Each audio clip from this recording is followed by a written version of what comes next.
What we're going to do, as she mentioned, we're just going to go for ease and efficiency. We're going to go right side of the folder, then left side of the folder. Okay, we'll do it in order of the folder itself. Okay, we're not going to play these all the way through. We're going to get a taste of it, a little bit of it. Okay, try and get each of these sections. I'm sight reading this along with you on particularly all the stuff that's obviously not mine.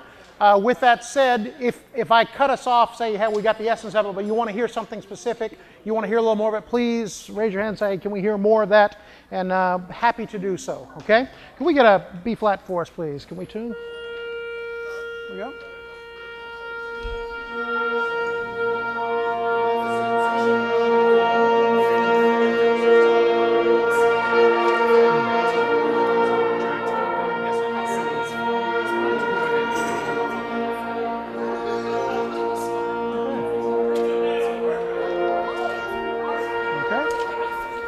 All right, we're going to start out with one of mine, happens to be first. It's called Ultimatum.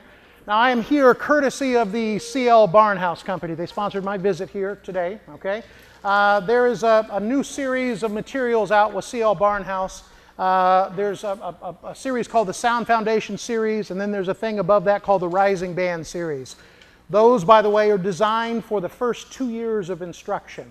Okay, so you'll see some grade levels. When you look at these, you'll actually see a grade level. We recognize, everybody recognizes that grade levels are not consistent from state to state. Those who were just in my session, that's part of that California to Florida thing. We have a problem that we have to fix, okay?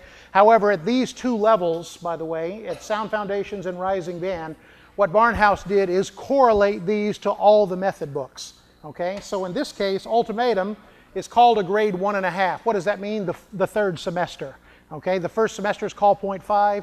The second semester is called grade 1. 1.5 is the third semester. Grade 2, very easy, borderline grade 2 is the end of the fourth semester. It's during the fourth semester, the skills and concepts there. So every one of these publications will correlate it to all the method books. Okay, now when you listen to them, all right, what's really important, the note sequences work with every single method book. The rhythmic content works with every single method book. Okay. However, there's some things here musically. This is one of them where in this particular one, this is where I came out, Robert came out above the method books. I think it's important at that point to begin to start teaching some independence. Okay. So now we don't have the same, you know what, saxophones don't have to double the horns all the time. Okay. In fact, much like here, we actually have horn players here, but in a lot of band rooms, we don't have a full complement of horn players. So we might as well have saxophones be saxophones. So I start beginning to teach independence, okay, in this particular thing. So this is Barnhouse.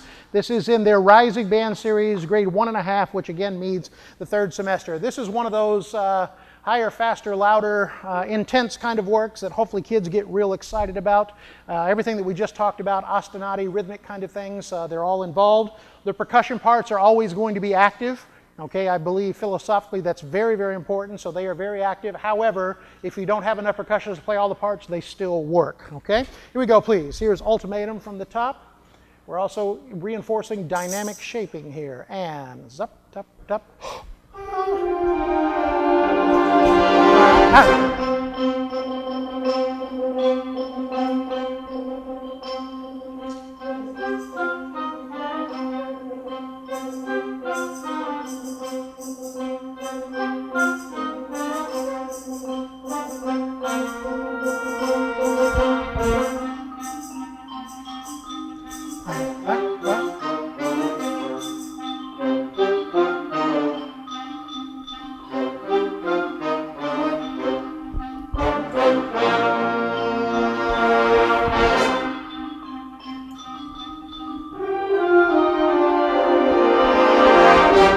Percussion, big percussion solo.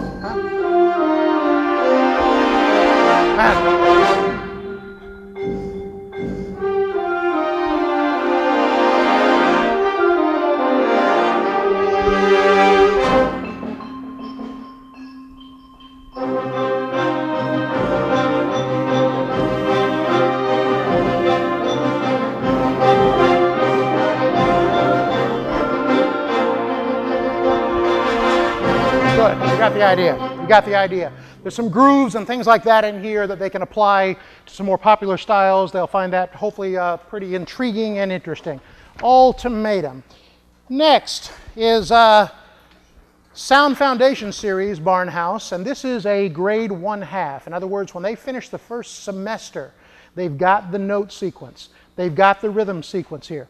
Okay? Now, everything in this grade 1/2, it's really just the first 6 notes that are taught in the method books. Okay? Basically, the first 6 notes of a B-flat concert scale in whatever order the method books approach. This is written by Rob Grice. How many of you played any Rob Grice? All right, you're noticing, you're seeing. I'm going to ask you this question. Yeah. On this last piece, Mm-hmm. there's no tempo mark. Ultimatum, it just says a 10. Absolutely. There's no Absolutely correct. Absolutely correct. Okay, At this level, the tempo marking's on the score, right. but as soon as you put it in the part, it creates a whole havoc in an ensemble setting. So now the teacher's empowered to set the tempo that is going to be appropriate for the class without having it be wrong. Okay? All right? So, because I got to tell you, a little smart aleck Robert that was sitting in your very chair that would ask the question too, not that you're the smart aleck, but I'm going, wait a minute, Mr. Winter, who was my band director, Mr. Winter, it says we're supposed to play this 144 and you're only taking it at 92, you know? So, you get the idea. Rob Grice, if you'll see, again, show of hands if you play any Rob Grice music. He's a middle school band director, exceptional writer for this level, exceptional. Okay, this is a little piece called Shine. Here we go, please. Again, 6 notes. And.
Good, you got the idea, okay? All right, you played basically all the material. Again, only 6 notes, and again, a range of tempi works with this. I really urge you, and we're going to play a little bit more of Rob's music. Next is going to be a piece by Jim Swearingen. His name needs no introduction. For those of you, I take great pride in stating Jim is a very dear friend of mine, okay? And he is a consummate music educator. A consummate music educator, okay? Now, I got to tell you, in a world as a composer, just calling it out like it is, all right, to be a music educator in the composer's world is a badge of dishonor. It's a badge of dishonor, okay? So I take great pride, okay, calling myself, other than being father and husband, music education is the most important thing. That's who I am, okay? And Jim wears that badge longer and prouder than I do. This is a testament to what he can do. He took a simple tune, The Water's Wide, you know the melody, but he turned this into something absolutely gorgeous, okay? And this is right at the, designed to be at the 4th semester, okay? I really find this beautifully done. I want to point out your ears to the mallet parts are going to happen, bells, vibes, type thing. We're going to cover in a vibe back there. Really nice. And by the way, I've done this on honor bands, even with high school honor bands. You get in those situations where you need to do something quick. This is a beautiful little setting, even if you only use it as a warm-up. Here we go, please. Water is wide. Ready?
get the idea. Really beautifully scored, works well. You can play it with very young kids, but this also be very appropriate even in a community band kind of setting. Brilliant, brilliant arrangement. Next is another one of Jim's called Heroes and Glory. Now this is back to that grade 1/2, the skills in the first semester, and this one is it's almost kind of, it could be used as an alternate soundtrack, and it doesn't sound like it, but it could be a soundtrack to a movie like Chariots of Fire. It's that kind of feeling. Here we go, please. Heroes and Glory.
Get the idea? Really very, very nicely done. Lays very well. Everybody has an interesting part. Everybody gets a shot at melody.